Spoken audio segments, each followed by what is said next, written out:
leaves going at the same time. Right. Yours. Hello, guys. Welcome to another Taste of Honey.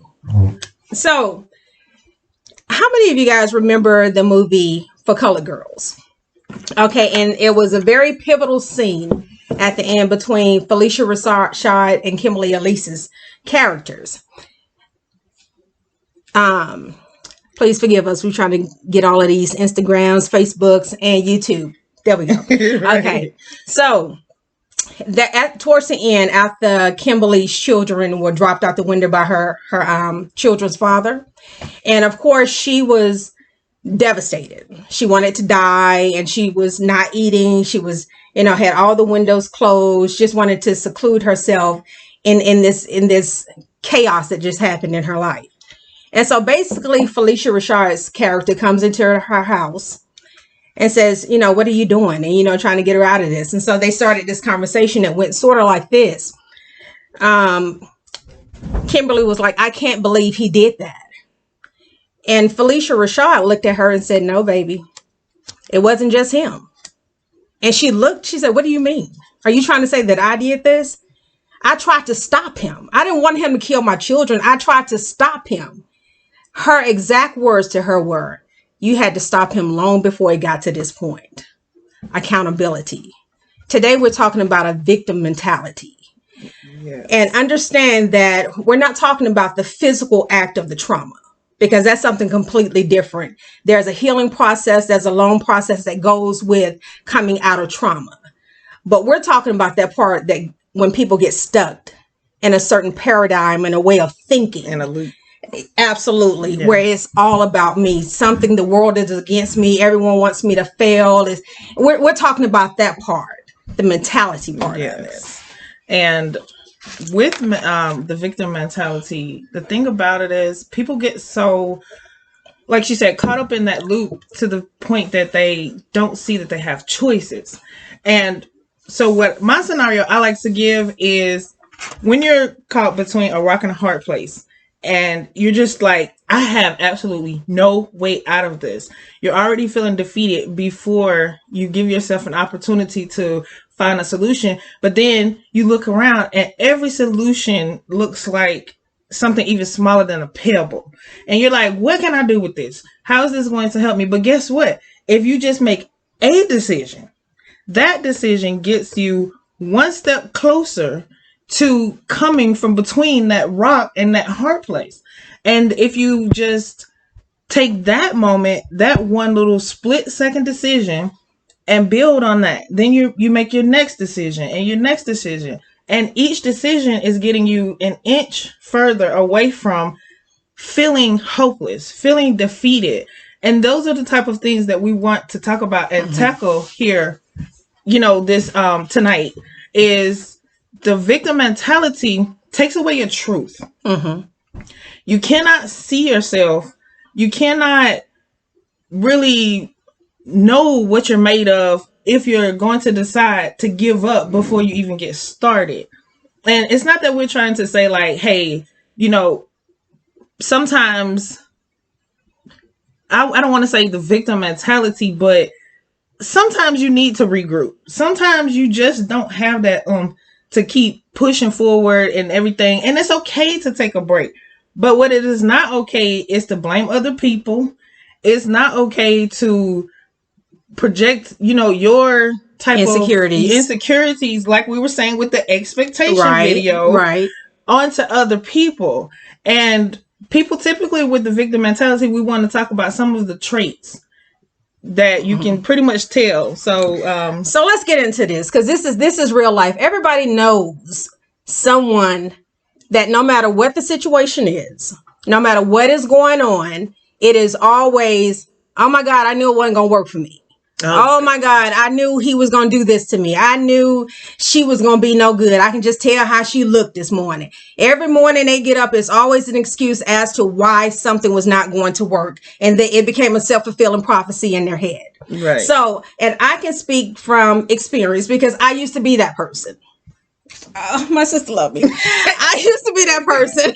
Yes, I do. We have come a long way. But again, and that's why I kind of started with the thing. I understand that trauma happens.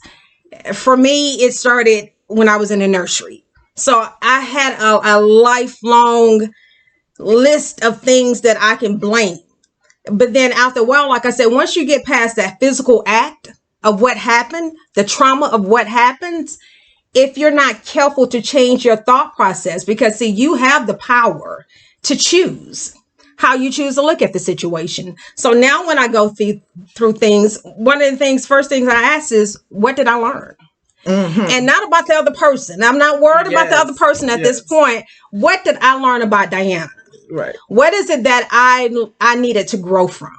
Because any place that there's a hurt there is a perfect opportunity of growth, not from someone else, but from yourself. Right. So coming from the perspective that I know what it feels like, and my sister coming from the perspective of she doesn't. Right. We're going to talk a little bit about that balance, how it is on both sides. So some of the things that I was thinking about as I was thinking about my past life, everybody knows about the Stockholm Syndrome, which is when a victim falls in love with their abuser. Mm-hmm. You can find that in abusive relationships. You can find that from people that have been kidnapped. All of these types of things. People actually fall in love with the person that did them the most harm. But what happens when that person is gone? They have taken the love away from the person, but now they have attached that love to that same toxic situation, that same negative situation. So although you have people, that used to be me, although you have people out there saying, now, I don't want these bad things to happen to me. However, there's a sense of comfort. There's a sense of normalcy. There's a sense of this feels like home for some reason. And keep recreating that same scenario. Not to cut you off. Right. No, you're good. But like that, when I see a person, like my sis was saying, we're having this conversation, and it's so crazy how this came about because we come from far ends of the spectrum. Like she was saying, she's been through that victim mentality, but I have never had the chance to endure that. I don't even know what that feels like. I don't know if I really want to. But, people always kind of look at me like, yes, they feel awesome and love around me, but people get frustrated at me because I don't fall for I'm sympathetic, but I don't fall for when I see a person disconnecting from themselves and not being accountable for themselves. So when I see that, I'm automatically like, hold up, what's going on here? How can we fix this? Because I've always been the type of person, I go straight to the solution of any situation. So what was the point? I'm sorry. I was getting to with that. But what were we saying before that? We was talking about. You were saying the Stockholm Syndrome and how people get right. Yeah, fall in love with that. Yeah. My whole thing is when you have that victim mentality, all you're doing is taking that same energy and going and finding a new home for it somewhere else. And then you're on the phone with people who enable it and let you keep crying about the same thing and not telling you the truth about exactly what's going on, how to move forward. And the behavior starts to spiral into your circle because now everybody's looking at you as being so fragile that you can't take the truth. And then you're thinking this behavior is normal and you just keep repeating it everywhere you go, from at work, at home, in your relationship, and dare anyone to put the sign of truth up because your whole reality will break. But that's the thing, it needs to be broken. Absolutely. And that goes back to that level of accountability. How willing are you to look at yourself? And you know what? Just like she said, Felicia Rashad told her, say, you know what? You have to own some of that. When do we get to the place, and what happens? What trauma has to happen so horrible for you to wake up and be like, you know what? That may have happened to me, and I could, you know what? They're about 90% wrong, but that 10%, I have to own it. And that's a hard thing. Yes. Trust me. Think about that. Think about that because I'm over here. I get chills just thinking about that. Yes. I have been through some horrific stuff in my life, and I'm not talking about anybody else. And trust me, I can go from rape, incest. I can go from being emotionally abused, financially abused. I can go there with you. I promise you, I can go there with you. But in the midst of some of these situations, and I'm not talking about all of them, because there are some things that you just can't control. But there's some things, you know what? When that little voice told me, you know what? Don't go that way tonight. How much of that do I take on for myself? Because you can't change until you accept your part of it. Right. But as you were saying, taking responsibility for it, as well as that starts in the perception. Absolutely. So if you, let's take the 10% down, like the conversation we were having on the phone. Let's take it down to 1%. 1%. Just 1%. Even that 1% still lets you know that you have wiggle room. That still lets you know that you have accountability there. And we're not talking about the kind of accountability that makes you feel like you're being blamed. Right. We're talking about the accountability to say, here's my strength. This is what I want for myself. And you don't get to dictate, even though this situation was probably traumatic as hell, but you don't get to dictate if I dwell there. I get to dictate the space that I move into in order for me to grow from. See, that victim mentality will tell you, no, I don't. Right. It was all their fault. Right. I don't have power over myself. I don't have accountability because guess what? Bad things always happen to me. I don't ever expect anything good because my mama wasn't, because my daddy sure enough didn't, because my brother always looked, because my sister always went. You know, it's always somebody else, but that victim mentality will keep you in that loop of expecting the worst to always happen, to always expect that shoe to drop, always to expect, because again, that has now become your normalcy. Exactly. And then to add insult to injury, now you're abusing yourself. Thank you. That part. You have become the abuser.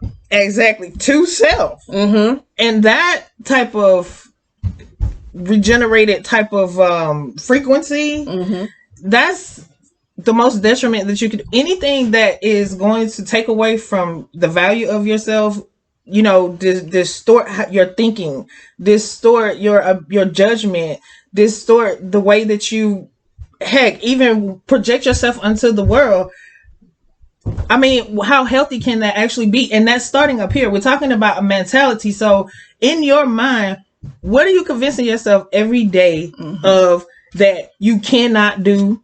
You're not good enough to do. You're comparing yourself to the next person or people and how they're living. And like they used to say back in the day, keeping up with the Joneses. Right. But guess what? You trying to keep up with the Joneses and you have beer money, like my mom used to say, and they got champagne money. Right. Then guess what? What is that going to do for your confidence? How is that going to help you to see the strength that lies within? And that's pretty much, exactly where we're going with this. Like,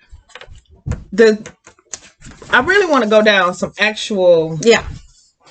Okay, so you want to go or... No, go ahead. Go ahead.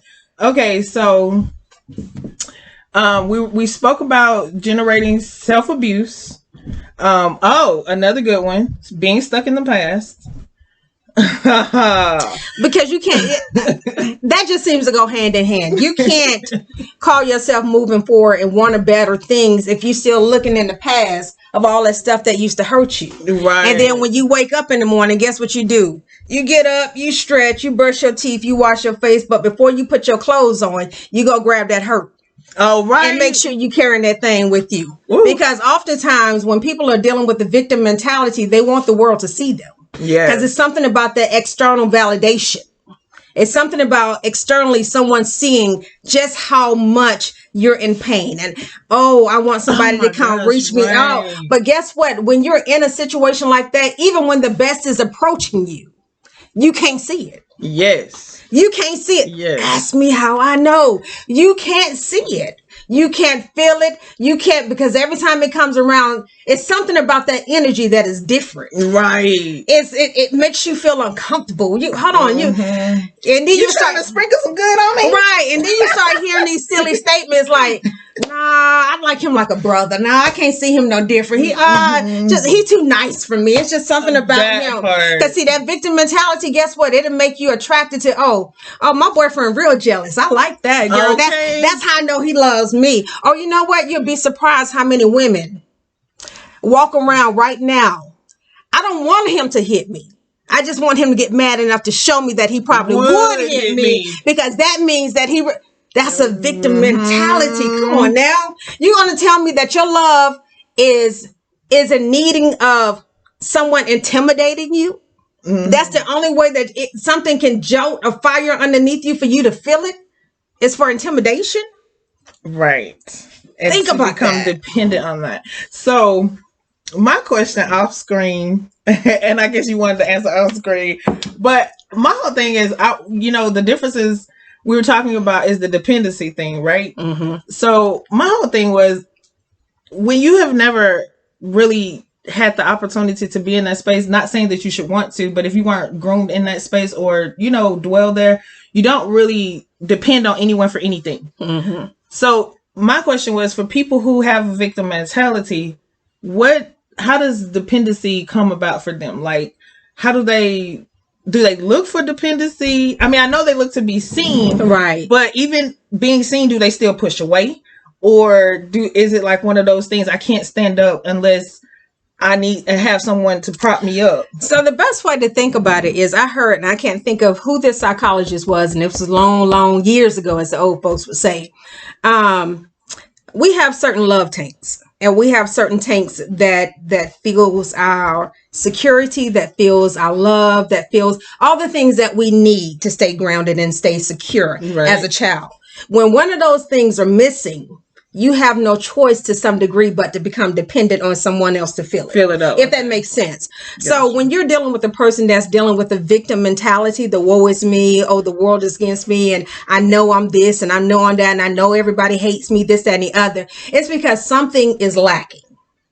True. And if it's lacking, if that certain something is lacking within that person, they've never been given the security to know how to feel it.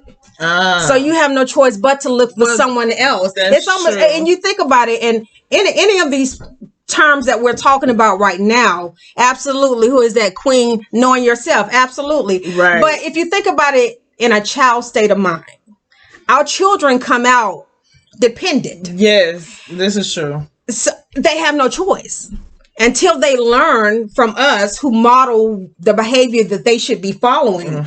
They are dependent upon us for their everything. And I didn't realize it even with my own children, that if I didn't smile, once I started smiling, it actually gave them permission to smile. Right. They didn't know. People don't realize Absolutely. That. Yeah. So when I started to love, it gave them the permission to be, oh, you know what? Hey, maybe I do want a relationship. And if you think about it in that perspective, then it makes it a little bit easier to understand when people are always depending on somebody else. Because I'm still waiting on you to smile. Oh, you smile? Okay. It's almost like the sun. True, yeah. It's almost like the sun. So when the sun comes out, you automatically get that. You gain that warmth. Yeah. Which gives you a sense of security. True. And you're like, oh, you know what? Shoot, I feel secure enough. I'm about to go out here and strut my thing, but let that sun start to go down a little bit. Because see, unlike the moon, who knows how to take that energy and reflect it a different way. If you don't know any better, then you're left with this sense of insecurity, and then you're waiting until the sun shine again. And you know what? And I had to say this. I really kind of struggle with this a little bit, y'all, because I don't want y'all to think that I'm just a butt. You know what I mean? She's not. But I'm not, like, for real. But here's my thing. People with victim mentalities irk me. So sis wanted to know why.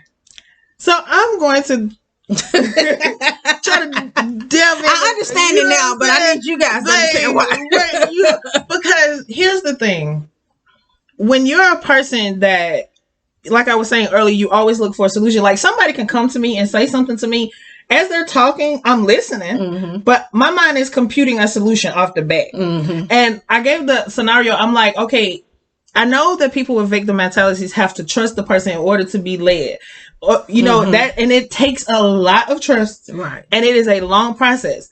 But the scenario that I gave is like, okay, you have a door right there, which we know door is open opportunity. And even if you don't trust me to take your hand to go into the door, at least see the hinges and the outline of the door and walk yourself through it, even if I just show you where it is. And when a person is so resistant against me and they're just like, but I get annoyed because I'm just like, look, there's a way out. And you cannot tell me, in my mind, I'm like, you can't think this is healthy. You go home every day and you're dealing with the same abuse mentally to the point, like sis was saying, you fed it to your children, so now your children are abusing you and all this other stuff. You actually have a whole door opening, but you refuse to walk through it. I don't comprehend that. And the reason why is because we know how powerful the perception of the mind is. Yes. And so although this cup here is sitting right in front of you, but you'll be surprised if I flash it here just for a second or two, there'll be a few people that'll see it. There'll be a few other people that don't.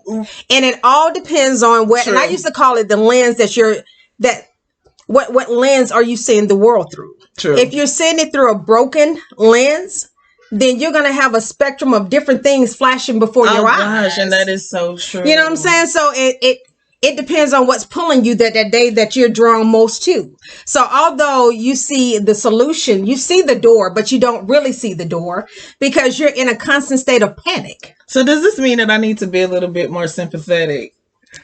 To some degree, but I will say this because even and if I did get on her nerve back then, she never really told me so. No, because this is my sis, yo. Like, no, sis, I get it. Like, it's different when I understand the root of something, which that's still on me, my part. Right. You know what I mean? Because I should be a little bit more empathetic, I guess.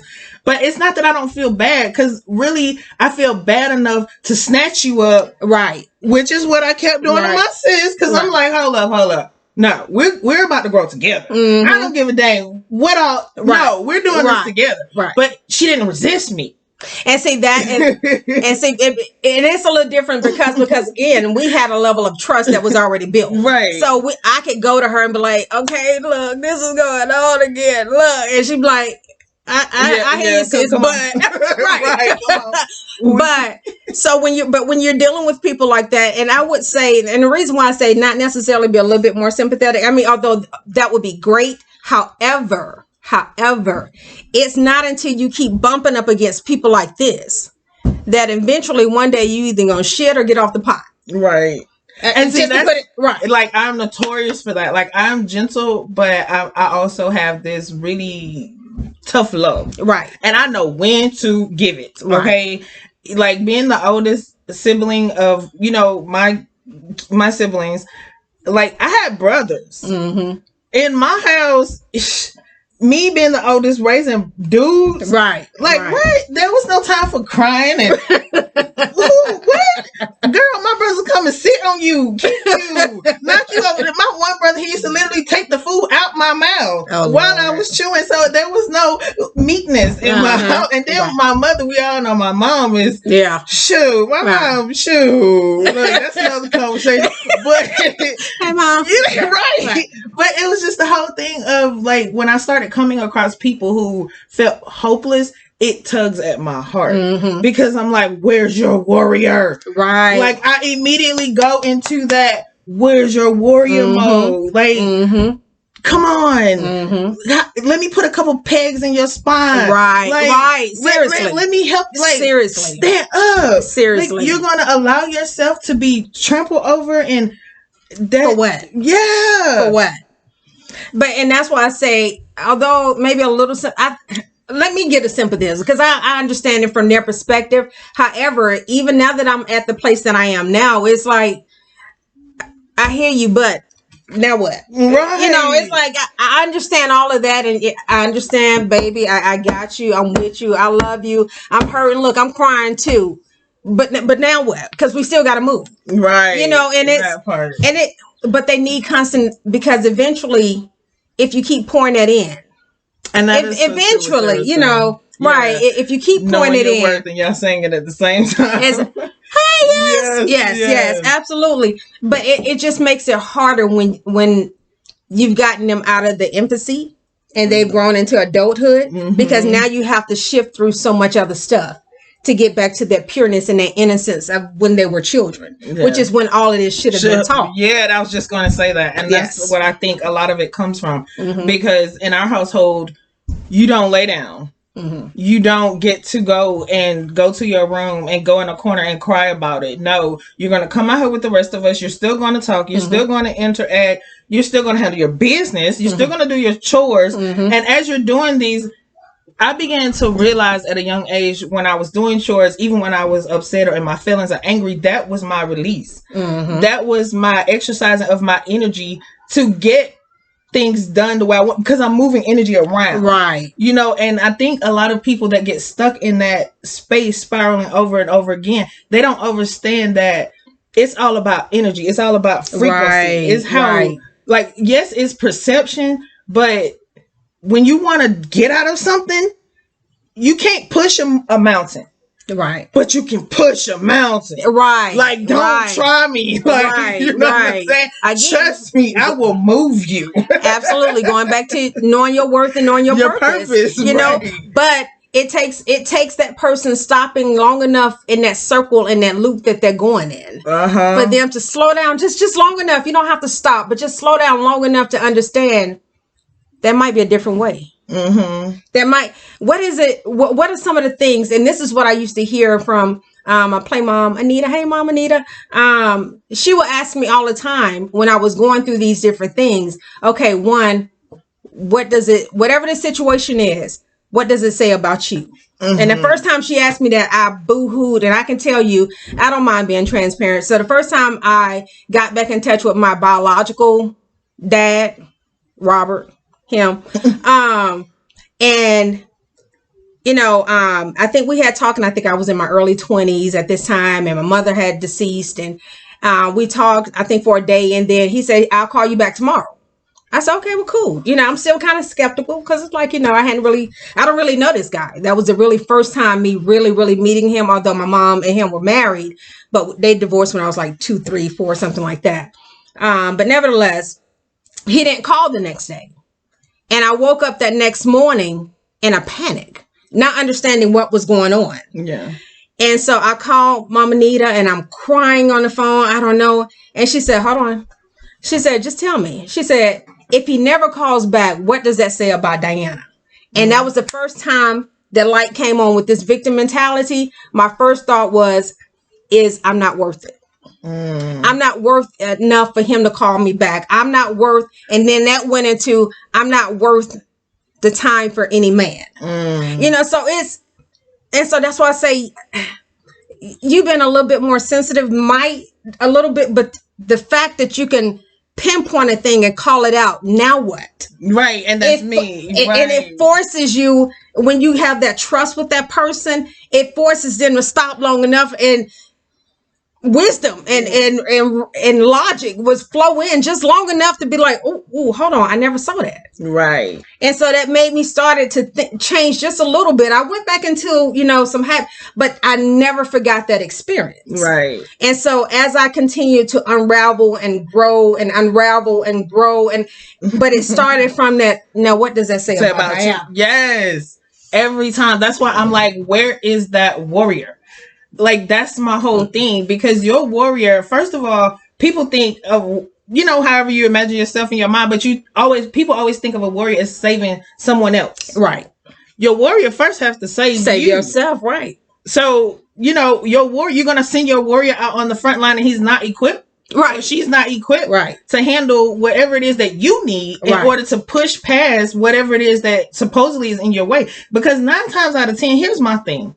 When you really look at things, there's nothing in your way but you. And I know we hear that so much that it sounds just so cliche. Right. But really, let's think about this. That phone call that you didn't want to answer, that you wanted to hide away from because of that bill collector, that one day you're just so tired of them answering the phone, and you go ahead and answer that phone. Guess what? They made a payment arrangement. They may have came up with something that benefited you, but all you had to do was take that step. Take the step. And answer that phone. Exactly. You know, that ex that you didn't want to have that last conversation with because you were trying to determine how this person was going to respond to you. First of all, we are not responsible for how people respond. Thank you. Please say that again.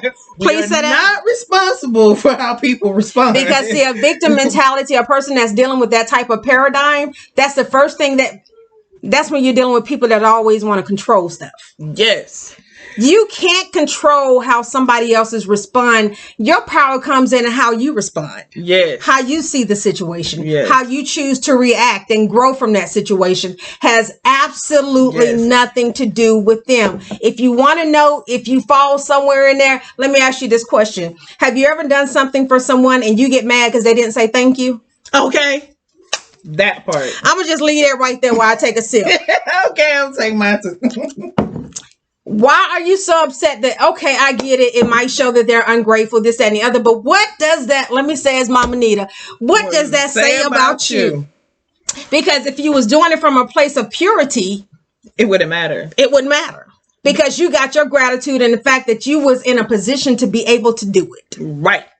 And not only that, here's the thing, like, when you're doing things from a place of self-fulfillment, keyword self-fulfillment, you don't give a daggone. Who cares if they didn't say thank you? Right. Who cares if the person didn't recognize your new shoes today? Right. Who cares if, you know what I mean? Like all of that stuff, that's outside perception. That's you worried about how the external world is looking at you. That doesn't matter. None of that matters. Not if you're looking for true self-fulfillment. Exactly. If you're looking for true self-fulfillment, you're learning how to love through those gestures anyway. Exactly. The fact that you did the gesture, it did more for you than it did for that person. Exactly. You're looking for this big woohoo, but guess what? That gesture may not have made them feel like that. And let's take this on a spiritual note, because I know everybody likes to be, oh, I'm so spiritual. But let's think about it from a spiritual perspective. If your life is to be self-fulfilled, because again, you can't pour into someone else until you're filled, correct? Okay, so let's just take it to the simplest term. If you are doing acts in your life that are supposed to be filling into you, then it really would not matter because you got your reward when it was absolutely. Because if you really believe in the law of reciprocity, what you put out has to come back. It doesn't matter. Right. Yeah, somebody may have taken advantage of it. It may have hurt, but guess what? I'm not going to get stuck in a victim mentality. Oh, they don't did it to me again. No, I did what I wanted to do. I did exactly what I wanted to do. And if I don't get it from them, guess what? The way that I think about my life now, it has to come back through someone else. And if it has to fall off the sky, the universe has to give it to me. But that's more empowering than sitting around waiting for a thank you. Exactly. That part. Exactly. And that's the part that everybody missing and don't connect the dots with. You're waiting on a validation when you are your validation. You are your validation. So, once again, what does that say about you? Thank you. I mean, that little question was so powerful. And I actually wrote this down because I wrote down talking about expectations. And see, when you really want to come out of a victim mentality, and trust me, again, I know it's hard. I know it took me years. I really thought I would cry tonight, so I'm so proud of myself. Oh. And I still might, don't worry. I might. But when you're really wanting to come out of victim mentality, one of the first things that you really have to start doing is looking at your intentions. And when certain things happen in your life, stop for a second and just tap into yourself and figure out, what am I feeling right now? Right. Why do I feel that way? Why am I feeling inadequate? Exactly. Or if somebody and we always go back to relationships, but let's say you're in a toxic relationship and something just happened where he's controlling, whatever the case is. Why do I feel so calm right now? Why am I feeling at peace when I know logically this is wrong? But why do I feel? Okay, so something about me needs to change because I don't want this to keep happening. And no, it's not going to happen overnight. And I get that. But again, consistency. Just like, again, I keep going back to children because as I like to watch children, and a lot of things you can fix in your adult life if you just watch the way that children interact with each other, with how they interact with adults. You know what I'm saying? So even a child will understand, like, okay, if I do that, this is going to happen. I don't want that to happen again. So let's see how I can change the way I perceive, the way I do, how I handle. Right. To see if I can get a different result. Exactly. And children will go the extra mile up the street around the corner to get that same rock on the corner that they were looking at all day long. Which takes courage. Courage, yes. But one of the things I like to piggyback off of that is, for, you know, I know everyone understands the worthiness and self-value and all of that good stuff. But where does that start for a lot of people? Because, and I know this is going to be another video because this topic within itself is a big thing. But I just want to say, a lot of people ask me all the time, how do I begin the process of self-love? And I would like to say, for me, it was forgiveness. When I truly learned and finally understood the power of forgiveness. We hear it so much, but we think that that's another act for someone else. And it's not. The more that I learned how to forgive, I learned how to take the armor off. I learned how to let other people in. I learned how to express myself and not hold everything in, thinking that, you know, somebody's not going to like what I said, or they're not going to care about my feelings and all this and that. You know, I was one of those kind of people that I literally did not talk. I held everything in, but it would fill up so much inside of me, I would burst. But then I started looking at, first of all, it's not healthy for me to be like that. Secondly, it's not, you know, good for everyone around me. But then I'm pretty much telling my family that I don't trust you all enough to understand me. You know, and it wasn't until I learned that I had to go inside of myself and say, you know what, even though I didn't cause this thing to happen, I still forgive myself for whatever it was that I didn't have control over. I did have control over. I had to go back into that little girl inside of me and let her know, like, I'm sorry. It's okay. No one can penetrate you in that way anymore. Nobody can break down whatever barriers that you don't want them to and go into those vulnerable places and hurt you. Exactly. You know, but that began to build the strength of that up in me, that when I am around people that I may not trust, or because I can be real standoffish. Like, people like me, but I don't like people. And I'm just being real because I know how genuine my energy is. I know that I draw people in, but I always found myself keeping that from the world because it's just like, I can't trust this person.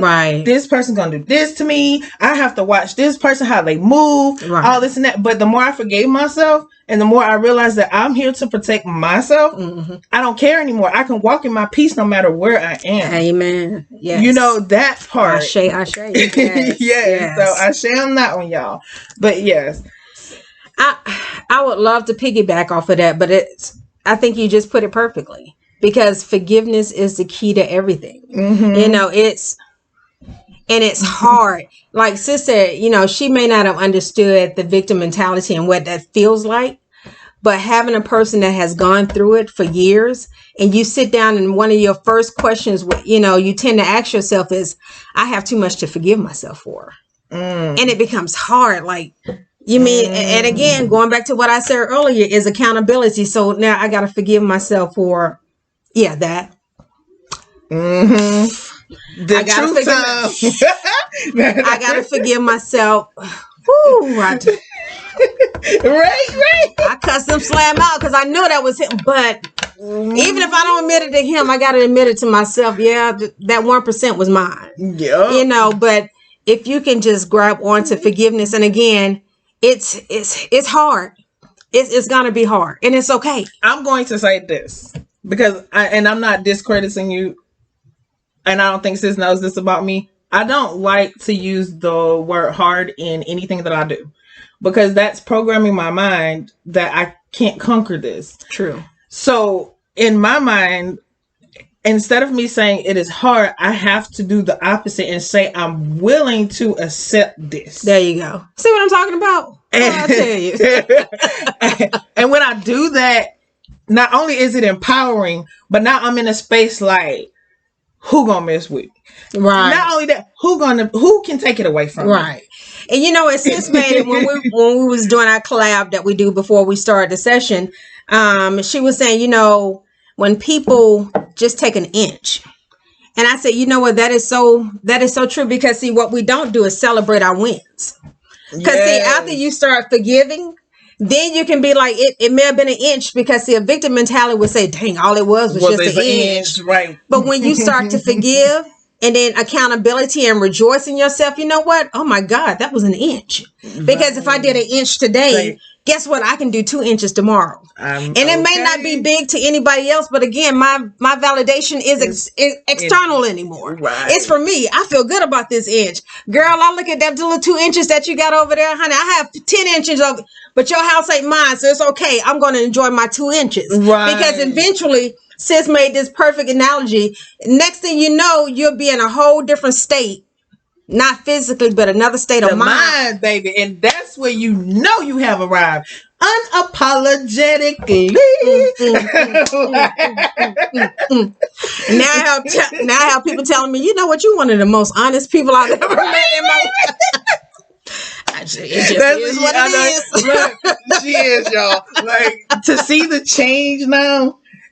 Don't get me wrong, I don't step in her way, because I'm like, she's here. Mm-hmm. You know what I mean? But other people can't take it. But I'm like, guess what, boo? Thank you, Queen. Yes. Right. This is Miss D House. What they call it? 2.0, 5.0. Okay. Let's not stop that. And it's still the beginning. Right. I am not interjecting. They be like, look, if they want to tell on me, too bad. Right. Right. Too bad. That's what I say. I'm like, for real. You know? Right. Because that's the whole thing. Like, my whole thing, especially within the past few years, has been people living their truth. Yes. And I know for some people, they may not know what that is. Mm-hmm. But at the end of the day, no one can show you that. You have to do the work. You have to be honest with yourself in every little scenario, every little moment. It's almost like taking a record of the things you like and don't like. Perfect. Absolutely. And do it on purpose. On purpose. Do it on purpose. Right. So one of the things that used to really help me, again, going back to Mama Nita, she would have me text her every single day something I liked about myself. And as simple as that sound, in all of its simplicity, it was the hardest thing in the world for me to do. And she said, I don't care if you tell me the same thing every day for the next 5 days. I want you to tell me something you like about yourself every single day. Now, I didn't keep it up, but the point was... But you're here, though. There you go. Know what I'm saying? You probably did it in here. Exactly. And then, because it forces you. She said, I don't care how small it is. It can be, I like the way my left eyebrow look when it's arched. I don't like the right one, but I like the left. You know, something simple. It doesn't matter. Find something that you like about yourself every single day. Write it down. And if you don't have the courage to write it down, think it. And you know what? I have to add on to that, because that is a major thing for me as well. Like, as we were creating the description topic for one of these platforms, you know, the name of it is victim mentality. And so I was like, encouraging sis to add a little bit more to the end of that. And once she saw the full sentence, it was like, okay, I get it. Now, my whole thing is this. I know I can be hard on myself, but you always follow up what you may consider to be a flaw with something beautiful. Exactly. Or as a matter of fact, I like to play this little game with myself. If I have a thought that goes across my mind that I know is not healthy, I literally take like an eraser and erase it. And then I go back in and write something positive right there. Like, I do that all day long. And I'm not crazy, y'all. But that's my way of training my muscle memory, retraining my muscle memory from the trauma. That's my way of, you know, allowing myself to be in love with the good love. Exactly. That's my way of pulling myself out of those negative trenches and understanding that there's a beautiful side on the other side if I just allow myself. So it's like, instead of me, because we get like, how many, like thousands of thoughts in 1 minute. Mm-hmm. Do people understand how many thoughts you get in your brain in 1 minute? So many that you can't count. Mm-hmm. But guess what? All those thoughts are not yours. Mm-hmm. Those are programmed thoughts from the show you watched, the music you fell asleep to, the background noise, family, more family, some friends. Did I say family? Come on, guys. And although we laughing and joking, but this is serious. And you would be surprised how much of that programming has stuck. Oh gosh. Yes. And it sits there. And it's just like a sore and it festers. That song you can't get out of your head. Right. Yeah. Right. Over and over. And over and over until, like she said, you become the abuser and your first victim is yourself. Right. And so it's going back in where I can see why they used to beat me. I guess now I beat myself, because I can't feel anything anymore unless it hurts, Right. I can't feel anymore. And so again, if you want to come out, and I'm telling you, and all jokes aside, you can. If you hadn't heard it, let me tell you, let me be the first one to tell you today. Do you know how beautiful you are? Okay. And it has nothing to do with your looks, although you're beautiful there too. Yes. Do you know how beautiful your spirit is? Yes. Let me give you some kisses. If you haven't had any. And hold on, my kisses don't come light, baby. I'm telling you. And so I'm gonna give them to you anyway. But if no one has told you, do you know how smart you are? Oh my, it's so many geniuses out there right now that are struggling with, oh my God, I don't think I'm good enough. Look, and hey, we have to stop right here because that's real what she just said. Like, we have these conversations amongst ourselves on the phone for hours at a time. Yes. And I don't feel like not that I don't feel like, let me rephrase that. I'm not a camera person, okay? I don't like pictures. I don't like cameras, but. See how good she look, right? I feel like, we both do it, but we had been battling with this for a minute to like let people in on our personal conversations and everything. And at first I was like, just so I wouldn't have to do the camera, I was like, we could do the podcast over the air and all this and that, find a way not to have to be in front of the camera. But once you get past that, whatever it is that you're telling yourself in your head, just do it. Don't think about it. Allow yourself to feel, just grow in it. Exactly. Grow in that moment to become, you know what I mean? And that's the thing. A lot of people look forward to becoming so much so that they forget who they are now. Exactly. So it's like, instead of me saying, oh, well, I'm going to become this type of personality and all this and that, I'm just going to give you me now. Right. Hey, hopefully we can get along and build a rapport with you all and all this stuff. But I'm not doing this because of, all the external reasons we were speaking of earlier. So if I'm going to give you me, I have to be able to really give you me and look beyond all of that other stuff, as well as give you my truth. Right. All of that stuff makes me comfortable to sit here with you guys, no matter what the situation is, Right. So yeah, that part. And and talking about love, I find it very interesting now. See, she over there again. She over there getting compliments. I ain't nobody worry about her. But anyway, hey, hey, sir, boo. But when it comes to love, and I'll just use that example because I'm the relationship person. I can talk relationships day in, day out. That's my thing right there because of how much I've had to struggle in relationships, whether it's personal, professional, what have you. But when you talk about love, how many people really want to be in love? And you'll get almost everybody's hand to go up. Oh, I want to be in love, but nobody wants to be hurt. Right. So you want to be in love, but you don't want to be hurt. But you understand to open yourself up to one is to open yourself up to the other. Oh, yin yang. And so you can't go into it with, and again, that's where that control starts to come back in and this victim mentality. Oh, I'm gonna open myself up, but I know what's getting ready to happen. That type of thing. And like she said, when you have the freedom of choices, I choose to love you today. Thank you. I choose to open myself up. No, and whatever happens, guess what? At the end of the day, if nothing else I can walk away with, I'm going to walk away with something to grow from later on. Exactly. And not only that, you're walking away with something to grow from, which is always my thing. Because growth to me is just a gift, period. But on top of that, you've now grown in a way of learning how to better love self. Yes. To learn how to better relate to self. The growth that you were talking about, I know what you were saying. Yeah. Right. But I just wanted to revert that back because when you open up and when you do decide to grow, now you're creating a better relationship with self. Yep. That's where you come in to where I was saying that you don't care, or not even care. I don't want to use that word, but you're not concerned with if someone's going to hurt me. Right. You're growing from your space of understanding with self. So all that other stuff, as a matter of fact, the more you learn to trust yourself, the more you'll be able to peak game. Thank you. How about that? Absolutely. So instead of walking around with this shell up and being so afraid because this person can attack me, that person, guess what? When you're in love with self, your spirit's gonna fight off this, gonna fight off that, push that away. And then, but here's the thing now, don't go grabbing it again. Right, because it's coming back. You know what I mean? Like, true love is to say, hey, true self-love, like we were saying on the expectations video, if I let it go, it was meant to be let go. But there's been situations in my life that even if I tried to hold on, my spirit wouldn't allow me.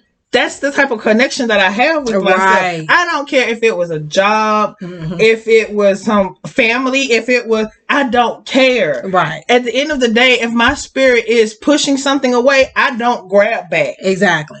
And this is real talk. And since my sister's being transparent, I'm going to be transparent here for a moment. Something that's hard for me to talk about. I haven't spoken to my mother in probably like 2 years. And the last time I did talk to her was very short-lived, but then before that it was 2 years, so we only were in communication with each other for maybe like 6 months or something like that. And my whole thing is, even if it's my mother, don't get me wrong, I love her and I will always honor her, but if it comes at the risk of the love that I have for myself, and the type of love that I need to be able to display to my children, because I can't get out of this person's web. And every time I do because how can I say I love myself if I'm going to allow her to continue to do the things that she's done to me? You know what I mean? And don't get us wrong. And it doesn't have to be that, you know what, I'm going to distance myself and I'm going to do it with an attitude. I'm going to be nasty about it. You don't have to do anything. I had my oldest daughter, I told her, I said, you know what, when you're ready to leave my house, you don't have to do it because you mad, upset. You don't have to have an excuse. It's time for me to grow. And you can just walk out like that. Hey, Toya. And now she's out there doing her thing. But again, see, when you're fulfilled within yourself, like she said before, you don't have to come up with all these other excuses outside of this is just what I need. Exactly. I don't have to explain anything else to that. Because again, it's not based on somebody else. It's based on what you need. Yes. It is based on what you need as a person for your growth. 30s looking good on me. Okay. Look, it took me to get to my 30s to say, look, if you're going to continue to do this, and that, and that's another thing I would like to talk about. Whenever you're confronting an issue with someone, this is something I learned a while ago. Instead of blaming that person and pointing the finger and poking, address the behavior. And what I mean by that is, instead of me saying, well, you did this, you did that, people don't hear that. They're not seeing themselves. What I typically do is say, I don't like to be yelled at. That's me setting a healthy boundary. That is me saying, this behavior I'm not going to accept.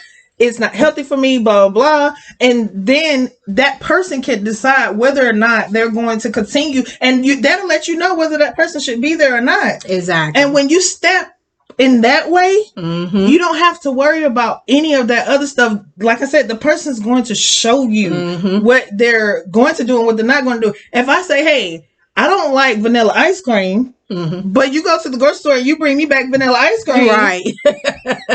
what just happened? Right. You know what I mean? Right. Like, And say a person with a victim mentality be sitting there eating that vanilla ice cream. I knew they weren't gonna give me what I wanted. I guess this I have no choice but to sit here and eat this. it. Right. And mad at the same time. And then when they looking at you and now again on the responsibility, now you guys all into a fight when all you had to do was stand in your truth and say, you know what, I don't want this. I told you I don't want this. And you know that part of what I was saying as far as expressing yourself. Mm-hmm. People with a victim mentality get upset at everybody else, but they're the ones that will not say how they feel. Mm-hmm. They will, and that drives me nuts because a person like myself, like since it's the relationship person now that love you, I'm business. Yes, I would treat a relationship like a business. Hey, Hamida.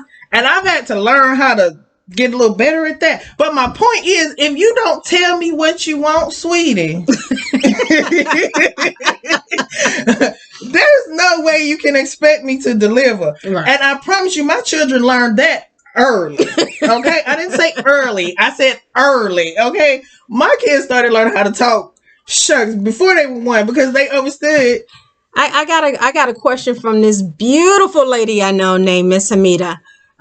So she says, and this is a good one. So how do you stop loving someone, especially when they're hurting you? Now she didn't say that part, but I added that as well. Now with that part, that is so beautiful because once again, it's reflection. Mm-hmm. You love this person enough to let them go, and like Sis was saying, you don't have to end a situation on a nasty note. I'm just gonna be real once again. I still got heckified exes on my Facebook. She do. You don't see them arguing. You don't see drama on my page. You don't see any of that because they understand that, like, I love you where you were. I love you where you are. But that does not mean that love aligns with where I am. Right. And I love you enough to say these are our differences. And I'm not going to beat myself over the head trying to convince myself that I should be here. Mm-hmm. I'm not going to convince myself like, you know, I've outgrown this situation, but, you know, I put so much time and effort and I just can't let go. No, I love you enough to say goodbye. And it doesn't have to be goodbye. Mm-hmm. It could just be that we're learning how to relate to one another in a new space. Right. And that's what people don't understand. The place you meet a person in, if you don't grow in those 15, 20 years, sweetheart, y'all should have stopped that at day one. Right. I'm just saying. I'm gonna give. I love what Sis said, and definitely don't want to take anything away from that. I'm gonna give it maybe a little different spin. So when you're dealing, and I always use myself first. So whenever I'm talking, please know that I'm talking about me starting first. Whenever you're dealing with someone with a victim mentality and they're used to holding, because they can't, that security of letting go and not knowing what's going to be in that void. Okay, it's scary. From the victim perspective. Right. Gotcha. It's scary. And so how do you stop loving? Well, first thing I tell you is who says you have to stop loving? Right, because it never goes anywhere. You can walk away and still love. Yep.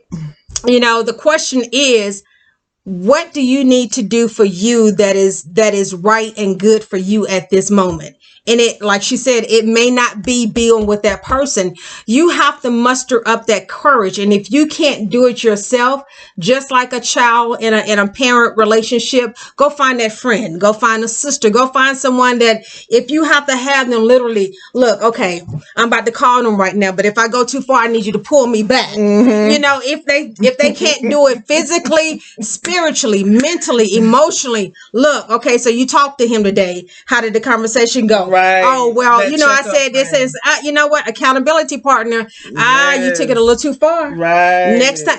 And it's not right. And it's not a point of saying, oh, now you got to beat yourself up. You know what? Because guess what? The beautiful thing about every morning is that you get to start anew. Mm-hmm. You have a brand new mercy, brand new beginnings. All of that happens, and I know most people think that when that happens, when the sun goes up, it actually happens when the moon comes out. Right. That's when your new beginning begins.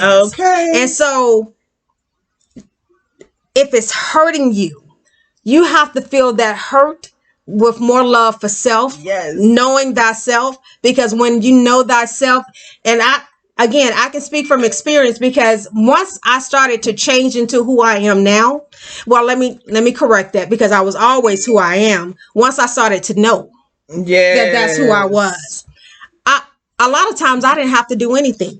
And I literally, from a spiritual stand, I saw my spirit start. And I used to tell her all the time, I say, it is so funny. I can't seem to really fall in love like I used to. I was that person day 2. Oh my God, I think I met him. Oh my Lord. I'd be like, stop that, right. Stop it. And now I tell her I'll meet someone. I'm so, oh, he's pretty cool. You know, that's it. But something, my spirit just won't let me go there. And then like a week later, I find out, oh, that's what it was. You know, so it's not a point of, like I said, having to stop love that person. You have to find the courage to love yourself more. Yeah. And if it means that you have to step away, you have to figure out a plan to do so. Just like a person in an abusive relationship, they may not always be able to walk out, maybe for financial reasons or for whatever. But what you can do is sit down and say, you know what, starting tomorrow, maybe I'll stop talking to them as much.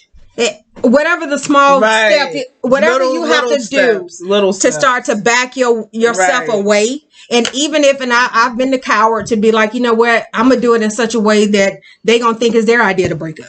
Okay, right. If that's what you have to do with you, I'm not mad at you. Do what you have to do, but find the courage to step away. Right. You know, and when you step away, have a plan. Exactly. Have a book to read. Have a hobby.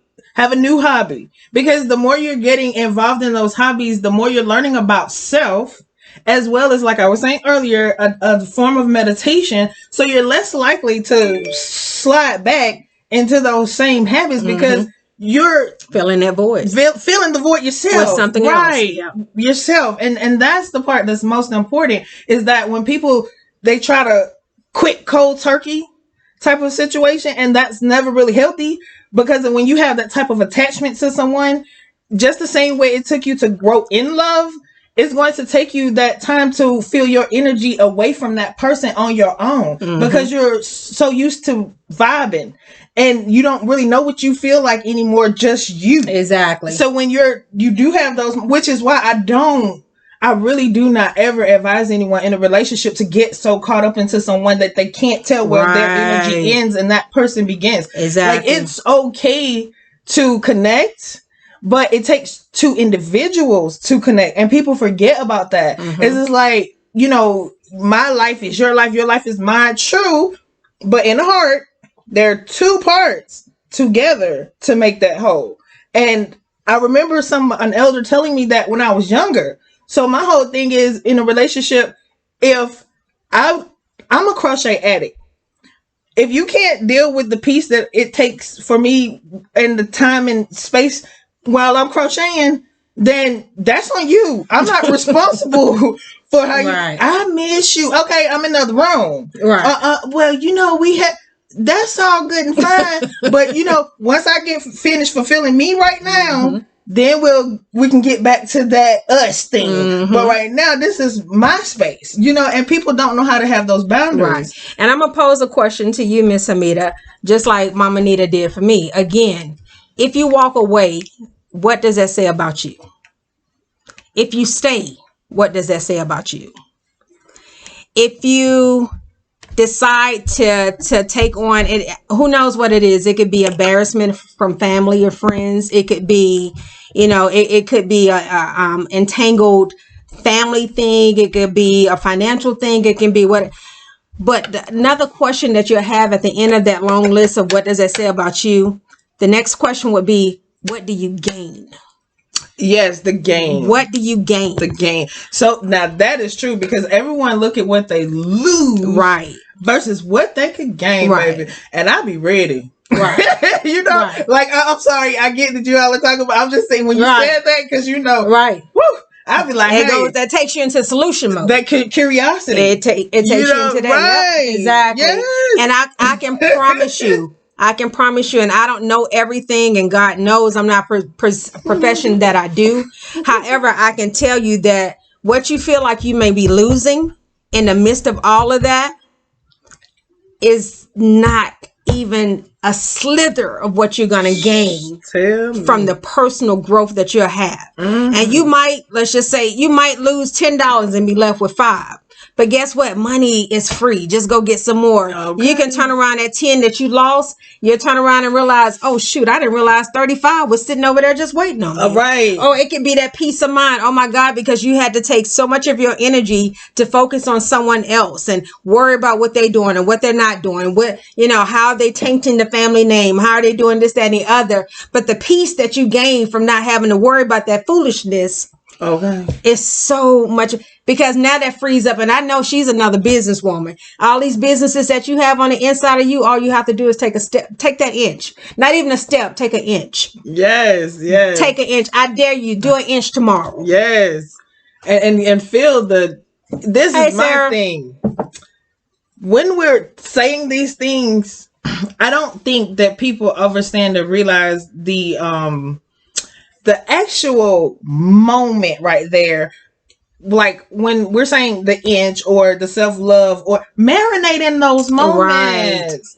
Right. Like, and I don't mean to whine, but when I tell you, first of all, dude, they feel good as crap. But then it shows you how little everything else is. Yes. That you are grasping for. Yes. Like you're grasping for the new house, the new car, the new this, the new that has absolutely no value. And then you keep grasping for the same old situation in relationship that you struggle so hard to get away from, because when you are having those self-love moments, you're not allowing yourself to embrace those moments. When you feel your heart beating in that moment, that's life. That's right. That's when you know that you're headed in the right direction. When your heart stops, when your heart skips a beat, that's letting you know it's you're going the wrong way. The doctor called that an irregular heartbeat, and that's very dangerous for your body, because there's a certain rhythm that your body is supposed to always operate in.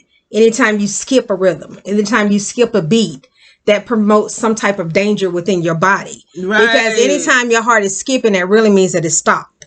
Right. A second at a time. Death. And I'm going to take it this far to even say death, to the point that, so when your heart start back and you've been given that chance of life again, what are you going to do with it? Like, in what direction are you going to take this new found moment? And people, it's like, remember that story I told you when I first started learning that myself, how to fill in the gaps in the voice myself? Like, with me being such a business person, I get stimulated from creating new businesses, all that stuff, more so than I do with personal relationships. She's probably thinking of one right now. Right. But here's where it got me when I learned a new attachment to myself. One day I was doing something. I can't remember what I was doing, but my heart skipped a beat. Now, subconsciously, I recognized that 1,000 times, but I never took the time to actually stop in that moment. Yes. And ask my heart, my spirit self, why did we just skip that beat? And when I did that, and I realized not only was it fear in that space, it could have been doubt and all of these other things that I wasn't letting go of and blah, blah, blah. So I started working on it. I even grabbed a pen, I wrote it down. So the next time when I approached that same situation, my heart kept going. No more beats missed, no more voids. All of that was fulfilled. And I'm able to now face whatever it is, face on, and not only face it face on, but with no regret as to who I am. Right. Like, whatever the cause of the issue was that I didn't feel I would be accepted, or this wouldn't go right, or I'm worried, like sis said, you may be worried about that family image. You may be worried about all these other things, but then you're doing more harm to self. But when you step into that new space, all of that stuff form around you anyway, the way it's supposed to. That's a part of the growth. Nothing is going to just sit there and stay the same. Exactly. So yeah. So the takeaway it's a lot, and I get it. No, it's a lot, because for me, some of the takeaways is really 3 things: the knowledge that you gain, your choice of how you perceive what's happening, and then being able to choose how you choose to grow from this point forward. Right. And it again, as simple as that sound, I know I'm not going to use hard, but it can be a little challenging if you hadn't practiced using that muscle before. You know, so get to a place, learn a few things, learn how to set boundaries. Yes, healthy boundaries. Healthy boundaries. Yes. Learn how to set healthy boundaries. Learn how, if you can't say love, because for a very long time, I couldn't even look at myself in the mirror. And that's truth. It was hard. And so now when I do presentation with young women and young girls and things like that, one of the presentations I do is I have them look at themselves in the mirror. And it still surprises me how many young women cannot look at themselves in the mirror because they're too ashamed of what it is that they're seeing. Mm-hmm. So if you can't look at yourself in the mirror, just write it down. Today I like... It could be that I got up this morning and wrote this down. That's an inch. Take it. Right. Celebrate it. Somewhere. Celebrate it. Because there's something about you that is worthy. And what's freaky about that, and it took me forever to figure this out, but everybody else sees it. Right. You're the only one that does it. That's why I said everything else will form around you. Exactly. But you're so afraid about what people are thinking that you're not even allowing yourself to present the newness. Exactly. What? And then what if you are the example that somebody else is waiting on? Yes. And it's not about them. Don't take this sense of taking that, attaching that feeling from one toxic thing and then attaching it to, oh, now I got another purpose. It's for someone else. Start with you. But it's just like that whole thank you thing.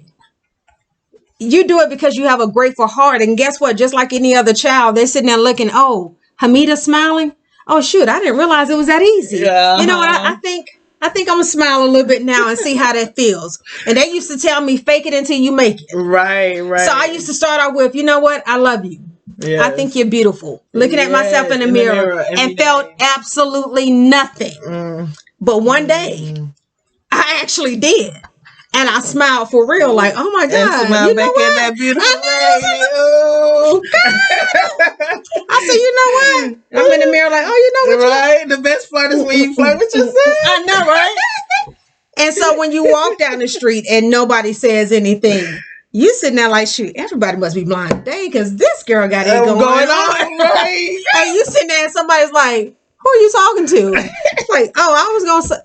Are these two sisters on here talking to each other? Hey, we are in here talking. Hey, Toya, that's my oldest daughter. For real. But it start with little things. Like I said, setting boundaries. And I didn't realize how many of us, and I hate to keep bringing up religion, but sometimes even for those who deal with a lot of that, it tends to, for some reason or another, it makes them not think that they deserve boundaries too. Mm-hmm. They feel like they should always be open to whatever somebody, because that's the religious thing to do. That shows that I'm a good person. No, that shows that you sometimes are a pushover. Yeah. And nobody likes a pushover. And spiritually, like I said, your spirit is going to put those boundaries there anyway. You know, but I get what she's saying, because sometimes in religion, like she said, they teach you share alike. On a whole nother level. Oh, take all the pain, because that's gonna make you. That's gonna make you. That's gonna make you. Shine, and it's gonna make you do this and the other, and you'll get your reward in heaven. No, baby, it was set up that you should have some of that now. Thank you, because we were not born to suffer. I need you to understand that. I'm so glad you came to that point, because I have to say this all of the time. We don't have to wait for rewards. We don't have to wait until we get, if there's 7 heavens or more, however many y'all, in the religious sector, this is a heaven, just as it is a hell, but it's your choice. Exactly. And the choice comes in with your state of mind. Mm-hmm. If your state of mind is in a victim mentality or a takeaway, it's hell. Exactly. But if you already understand your birthright of divineness, joy, love, I am love. Mm-hmm. And that was another thing that I really started saying to myself. I know my love is good. Mm-hmm. But I got to a space that I started telling myself, I am love. Exactly. And I started vibrating so differently and opening up in a way. And it's like waiting. Right. It's all right here. It's here. I'm loved. I deserve this, and that. So it's just like, yeah, the whole, don't put anything off tomorrow, what you can have today. Exactly. Exactly. That's the end of that. So I appreciate you guys hanging out with us yet again. Again, just remember, if you can't remember anything that we talked about, remember that you're worth it. Yes. You're worthy of it all. Yes. Not because of anything that you've done so special, but just because you were born. It's just your birthright. That's just your birthright. Give yourself a hand clap. Yes. That's your inch for today. Yes. Right. Hey, don't forget to follow us on YouTube. We have our channel up, Honey in Your Coffee. We also are, you can find us on Instagram and on Facebook. And in case you don't know our names yet still, because we never get that part in the beginning. I know, right? I'm Yashi and The House. Okay, with the Z. Thank you. Okay. Like in the house. I know the kids used to think it was corny too, but it's okay. I like it. Hey, Reese, you jumping on late, but you can go ahead and still catch us. Well, thank you all again. All right. We love you. Until another taste of honey. See you. Have a great one.